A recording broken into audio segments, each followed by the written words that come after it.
La loi sur la croissance et les possibilités économiques en Afrique, AGOA, expirera en septembre de cette année. Cette loi, mise en œuvre depuis 2000 sous l'administration Clinton des États-Unis, vise les politiques commerciales préférentielles des pays d'Afrique subsaharienne.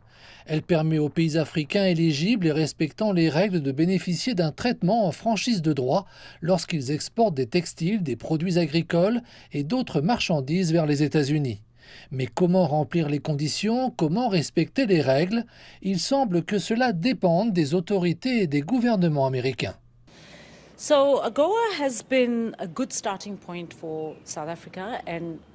L'AGOA a été un bon point de départ pour l'Afrique du Sud et, bien sûr, pour les régions de SADC, car nous pouvons exporter nos produits sans droit de douane.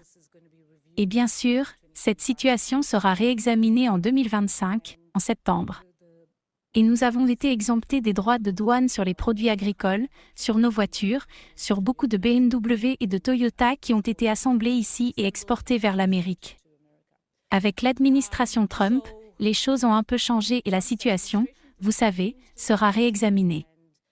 L'AGOA représente entre 25 et 30% de nos exportations. Mais l'AGOA est aussi un énorme avantage pour les États-Unis, parce qu'ils obtiennent certainement certaines des matières premières en franchise de droit, l'agriculture est très lucrative, nous exportons beaucoup.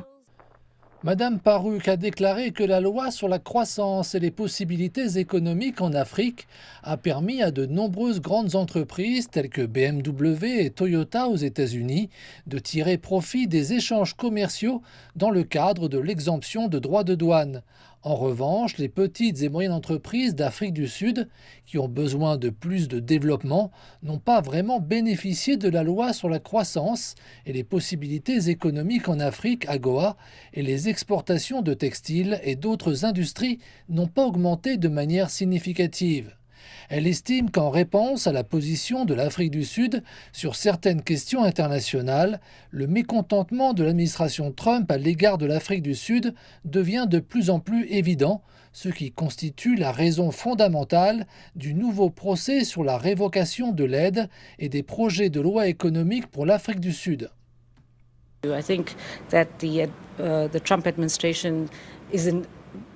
Je pense que l'administration Trump est en désaccord avec l'Afrique du Sud pour 3 choses. La première est notre politique sur Israël et la Palestine, et la position que nous avons prise à la CPI, c'est le numéro 1. Le numéro 2, c'est, vous savez, Elon Musk et son influence sur Trump et le fait de dire que les Blancs ont été marginalisés, ce qui n'est pas vrai, et puis c'est complètement incorrect. C'est donc le deuxième point. Et il n'est pas d'accord sur l'Afrique du Sud, un peu de la politique étrangère de l'Afrique du Sud, en particulier nos relations avec les BRICS, nos relations avec la Chine, la Russie, une grande composante de cela. Et il s'en sert en quelque sorte comme Trump, pour dire, vous savez, qu'il fait pression sur nous, qu'il nous harcèle un peu.